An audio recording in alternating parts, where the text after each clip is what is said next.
Estamos con Bernardo Borkenstein, químico farmacéutico, que estamos con la historia del opio. La semana pasada estuvimos con el inicio un poco del dolor. Exacto. Hablando de la historia del dolor. Buenas tardes. Buenas tardes. Todavía perdón que todavía no te había dado la posibilidad de meterte. Pero bueno, un poco estuvimos hablando de cómo ingresa o por Exacto. qué, a razón de qué ingresa el opio de alguna manera en las vidas de los seres humanos. Exacto, porque los seres humanos siempre tuvieron la necesidad de gestionar el dolor de alguna manera, y en algún momento los seres humanos se dieron cuenta de que algunas plantas y algunas cosas, porque algunos productos de origen animal también permitían gestionar el dolor, permitían tener como una especie de, bueno, lo llamamos botiquín, pero digamos alacena de productos que nos permitían defendernos. Estaba pensando en la bolsa de productos mágicos de el hombre medicina, y no se me ocurría una palabra que no fuera botiquín, y por eso le estaba dando vuelta. Es lo que llama meterse en un berenjenal, claro. Literalmente. Y de la mano del tema del dolor ocurrieron dos cosas. Lo primero era que el hombre medicina pasa a tener connotaciones mágicas, ¿sí? Primero pasa a ser el chamán, el brujo, y luego eso va a derivar en sociedades más evolucionadas, en el sacerdote, en la vinculación con Dios, en el hombre que es el puente entre el mundo terrenal y el divino, que va a derivar en el sumo pontífice, que es nada menos que eso, ¿verdad? Sí. Y esa cualidad de ser el hombre que tiene el poder mágico de sanar es heredada por los médicos. Que la sociedad deposita esa fe en el médico. Porque nosotros le tenemos que transferir al médico esa fe de que él puede curarme, ¿no?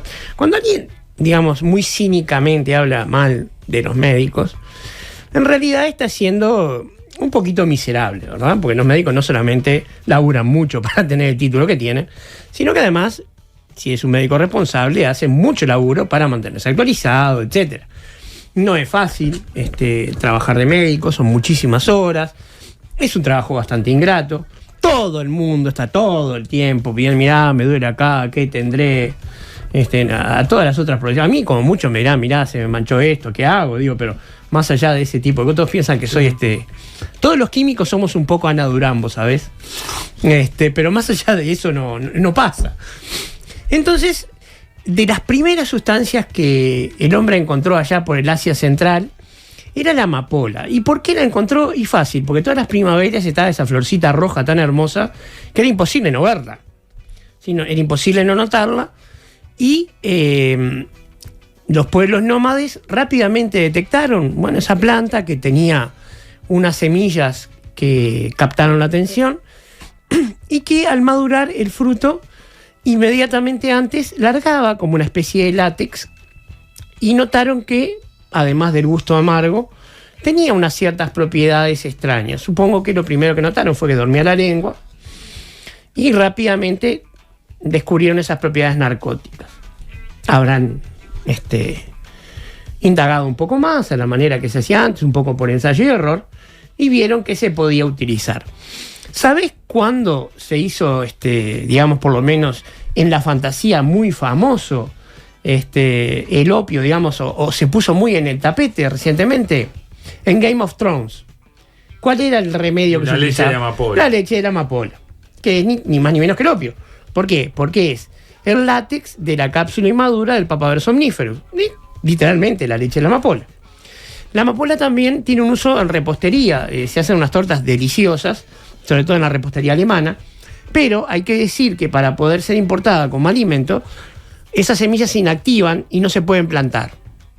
O sea, es imposible reproducirlas, ¿no? Así que alguien que esté pensando en... Sí, porque está prohibida Exactamente. ¿Sí? Alguien que esté pensando en convertirse ahí en una especie de zar del opio no va a poder. Los campos de amapola son para plantar, digamos, legalmente hay que sacar todo un montón de permisos o trasladarse a lugares hermosos como Irán u Ozark. Afganistán, claro. Ozark.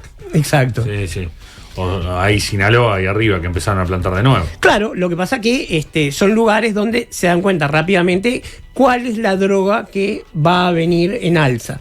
Como ahora tenemos el fentanilo y las nuevas drogas que vamos a ver en la última columna, que son peores todavía, vamos a tener que utilizar la materia prima. ¿Qué se utiliza para la metanfetamina? Pseudoefedrina. ¿Qué se utiliza para el fentanilo? Morfina, que es la sustancia activa del opio. Y bueno, entonces, a vuelta a plantar amapola. ¿Cuál es la ventaja de la amapola? Crece en cualquier lugar que tires la semilla y de cualquier manera. Es un yuyo. Puede ser un campo agotado, después de plantar 7 años de soja, va a crecer igual. No importa, no es demandante. ¿Cuál es el problema? Y bueno, es una planta muy fácil de detectar desde casi cualquier lado. Cuando florece es rojo brillante.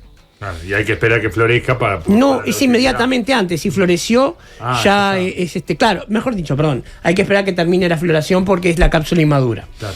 Sí, y entonces requerís además, como toda plantación de droga, un ejército para defenderla, digo. Bueno. Es algo bastante espantoso cuando pasás no solamente a ser un país de acopio, como ya somos, y un posible país de refinamiento, como casi con seguridad ya somos, a un país de plantación, pues está todo perdido ahí, ¿no? Por suerte estamos lejos de eso, porque cerca de nosotros hay países mucho más adecuados para eso. Pero bueno. Muy bien. Vayamos a la historia. Irán y Afganistán y esos lugares, que son el lugar donde nace, digamos, esta planta, de donde es originaria y no importada, descubren rápidamente el opio. Los lugares cercanos se convierten en, digamos, los primeros compradores, se incorpora a sus farmacopeas y como, digamos, era difícil extraerlo, no tenían buenas tecnologías, llamémosle, eran, digamos, en manos de pequeños brujos, alquimistas, o tenían cantidades pequeñas, era muy caro, era muy difícil, y los que generalmente tenían era, digamos, polvo de amapola. Difícilmente se parezca a lo que después se llamó opio, ¿no? Era algo más parecido a lo que hoy en día llamaríamos un yuyo, ¿sí? O, por ejemplo, el prensado de marihuana. Nada que ver con, por ejemplo, las calidades que tienen hoy las marihuanas legales. Pero igualmente era eficaz. Avanzaron los siglos, el uso fue cambiando, la calidad, la cantidad fue mejorando.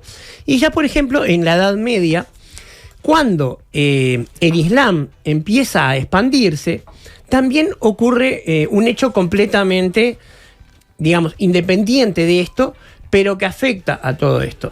La medicina se desarrolla muchísimo dentro de la parte persa del Islam. ¿Sí? Dentro del imperio persa, de la mano de Avicena y de toda su escuela de médicos, se desarrolla mucho la medicina y desarrollan mucho el uso del opio, porque encuentran que era una medicina fabulosa. Desarrollan mucho la forma de producirlo, pero también de conservarlo, y por lo tanto, en toda la parte que el mundo islámico empieza a expandirse, también empieza a difundirse el uso del opio.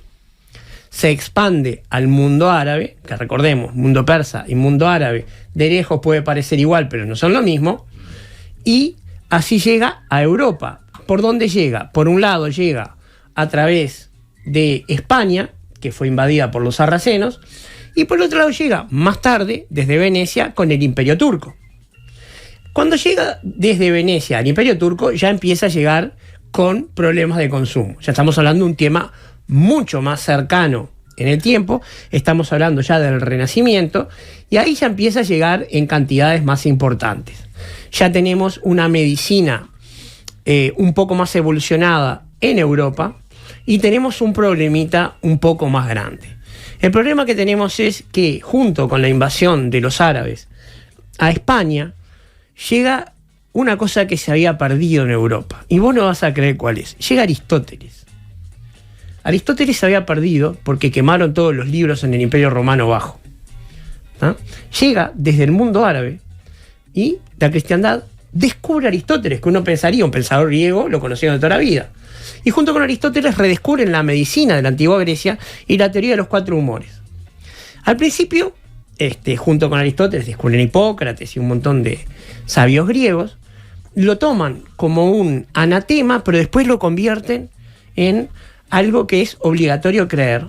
Y la medicina occidental, digamos, aprobada por la Iglesia Católica, se estanca ahí y no puede evolucionar. Y toda la medicina de Europa queda estancada en los 4 humores y en esa creencia, y por varios siglos la medicina de Europa queda estancada ahí y no puede evolucionar. Y eso pasa a ser un problema. El mundo musulmán sigue evolucionando, curan cataratas, curan montones de enfermedades, logran prevenir epidemias de peste negra, y Europa cada 2 siglos tiene un problema serio, tiene cólera, tiene peste negra, y no pueden prevenir nada por este mismo problema. Y mientras tanto, cada 2 por 3 aparece un médico con algunas ideas brillantes. Bueno, no podían curar cosas, y como decíamos la semana pasada, tenían a los cirujanos que hacían amputaciones con el hecho de emborrachar al paciente y cortar rápido. Bien, siglo XVII, vamos a adelantar un poquito el tiempo. Había un señor en Inglaterra que era un médico, era un buen médico, se llamaba Thomas Sydenham, o Sydenham, no sé cómo se pronunciaría, se llamaba el Hipócrates inglés. Estamos hablando de la época de Cromwell. Cromwell era el Lord Protector de Inglaterra, época de Carlos I. También le decían el peluquero real. ¿Sí? Carlos I fue a cortarse el pelo con él, dijo cortar un poco abajo el cuello, y se fue como Obdulio, ¿no? Con la cabeza bajo el brazo. Thomas Sydenham fue un médico que rechazó todas estas creencias. Recordemos que gracias a Enrique VIII se habían separado de la Iglesia Católica y pudieron, por lo pronto, tener una medicina que, para empezar, se fijara en los pacientes. Si el paciente decía, me duele acá, no iban a imponer el tema de que si tiene, por ejemplo, frío y calor con respecto a los humores, entonces tenía que tener bilis negra o bilis amarilla. Y decir, bueno, no, vamos a ver cómo lo curamos. Y empezó a tratar a los pacientes de otra manera. ¿Pero qué hizo? Los barcos ingleses que habían empezado con la Compañía de las Indias a venir con mercaderías de Oriente, entre otras cosas, traían grandes cantidades de opio. No tan grandes como vendrían después, pero sí considerables. Y Sydenham desarrolla una, medicina. Recordemos que una medicina es algo que es una forma de administración. Tomamos lo que llama una droga, que es un compuesto puro, y la convertimos en algo que es fácil de tomar. Y esa medicina se llama láudano de Sydenham. Es una forma de láudano. Los láudanos son una manera de administrar el opio. El primer láudano lo había hecho Paracelso, y lo que tenía de bueno el de Sydenham es que era agradable de tomar. Vamos a comentar al público, los que no están en el BO. Yo acá te dejé una hoja, que es esta, que una de estas por acá, es esta que está, una que estaba acá. Son 3, alguna de esas debe ser. Ahí está. No, creo que ay, mira, imprimí mal. Pero esta que está acá, lo vamos a ver ahora. El láudano de Sydenham se seguía preparando en Uruguay en la década del 70. ¿Muestro esta? No, sí, esta la vamos a ver ahora. Esta es un alumno de Sydenham. El láudano de Sydenham se seguía preparando en la década del 70 y estaba en la farmacopea francesa, y los químicos uruguayos tenían que saber prepararlo. Sí, era una preparación fácil de hacer. Las farmacias en la rebotica tenían que tener opio y tenían que poder prepararlo eventualmente. En Uruguay se consumía láudano, y vamos a ver cuando lleguemos al principio del siglo XX el tipo de... Y, entre otras cosas, el láudano de Sydenham era con lo que se daba Mary Shelley cuando escribió Frankenstein. Uh-huh. Bien. Y bueno, Sydenham empezó como vio que el láudano era bien recibido por los pacientes y permitía eliminar todos los dolores, y la realidad es que, salvo infecciones o cáncer, la mayoría de las enfermedades se curan solas por el cuerpo. ¿Sí? Muchas de las enfermedades, el dolor está causado por algo que el cuerpo cura solo, salvo las que son o proliferativas o una infección que el cuerpo después no va a poder defenderse. Entonces recetaba opio, cantidades crecientes de opio. Entonces, ¿qué pasaba? Empezaba a recetar una dosis, 2 dosis, 3 dosis. La gente se le empezaba a volver adicta. Y entonces los pacientes o se volvían adictos o terminaban lisa y llanamente muertos, y se generó un problema tremendo, pero el prestigio de Sydenham seguía intacto, ¿no? Bien, como fuera, Convengamos que la gente se moría muchísimo, ¿no? El éxito de la medicina era muy bajo, porque en realidad hasta que empezaron a aparecer los métodos más modernos, la esperanza de vida era baja. Entonces, no, lo que pasa es que no había descontento entre los pacientes de Sydenham si estaban todos colocados con opio. Pero o te curabas generalmente, no sé en esa época, digamos, pero cualquier cosa que fuera medianamente paliativa, digamos, si vos te curabas por sí solo, le dabas el acierto al opio, y si no te morías, pero bueno, se moría muchísima gente de cualquier cosa, claro, por una muela te morías. A ver, te podías morir. Por la infección de la muela, seguro. Claro, pero también, recordemos esto estaba solamente al alcance de la gente que tenía dinero. Sí. Él no atendía a las masas, los pobres seguían sin tener acceso a ninguna medicina. Pero resulta que Sydenham llegó a tener un alumno. En realidad, este señor que vamos a presentar ahora se decía alumno de Sydenham, pero no sabemos a ciencia cierta si lo fue. Ese era, sí, el que preparaba este otro medicamento. Se llamaba Thomas Dover. Era un señor muy pintoresco. Él era, en realidad, un marinero. Sí, era un señor que se dedicaba a navegar, tipo realmente simpático, era traficante de esclavos, se dedicaba a una tarea que en aquella época era normal, no hacía nada malo, era pirata, mataba gente así por deporte. Un día que se cansó de asaltar y masacrar españoles en las colonias, dijo: ahora quiero ser respetable, voy a llegar a Inglaterra y voy a ser médico. No necesito estudiar, total, llego y me voy a cobrar gente. Estuvo un par de meses viviendo con Sydenham, decidió que eso era suficiente y se llamó Dr. Thomas Dover y empezó a decir que curaba gente. Literal, esto pasó así. ¿Qué pasó? El resto de los médicos pusieron el grito en el cielo y trataron de oponerse. Pero este tipo, que obviamente, si algo no, plata y miedo nunca tuve, plata sí, pero miedo nunca tuve, empezó a curar gente. ¿Qué había hecho? Mejoró la fórmula de Sydenham, que con esta esta fórmula que está acá, que se llama polvos de Dover, como miran ahí en su título. Sí. Que estos se seguían fabricando hasta la década del 90. Los podías pedir en cualquier farmacia que te lo hicieran. O sea que tan mal no estuvo con la fórmula, digamos. No. La farmacopea francesa seguía vigente hasta muy, muy recientemente. Mezcló una fórmula muy parecida a la de Dover, a la de Sydenham, con ipecacuana. ¿Qué es la ipecacuana? Un vomitivo. Cualquiera que quisiera pasarse de la dosis, vomitaba. Entonces no había forma de excederse con los polvos de Dover. Entonces, vos podías recetar una dosis más alta, pero no había forma de llegar a una dosis realmente complicada. Ajá. Entonces, el problema de adicción con los polvos de Dover era mucho menos que con el láudano de Sydenham. Sí, pero el problema era el tipo no tenía la más mínima idea de qué enfermedades tenían los pacientes. Y recetaba los polvos de Dover, o sea, sus polvos, a cualquier cosa y de cualquier manera. Y este es el tema con los médicos. Los médicos son personas que reconocen enfermedades, no que saben mucho de medicamentos. Yo de medicamentos puedo hablar bastante de igual a igual con un médico, no de enfermedades. Yo le puedo decir a un médico: bueno, mirá, puedo hablar de hipertensivos, de antihipertensivos o de o de medicamentos para bajar la presión de golpe o para prevenir la hipertensión un rato largo. Pero no puedo decirle cómo diagnosticar o saber cuál administrar, porque es como digo siempre: de la caja para adentro hablamos, del paciente para adentro jamás. Claro. Pero entonces, Dover venía un sarpullido y para él era todo lo mismo, como para cualquiera. Entonces empezó a haber problemas serios en la salud de la población. ¿Por qué? Porque venía Dover, que además cobraba mucho más barato que los médicos que sí habían estudiado, y recetaba los polvos de Dover de cualquier manera.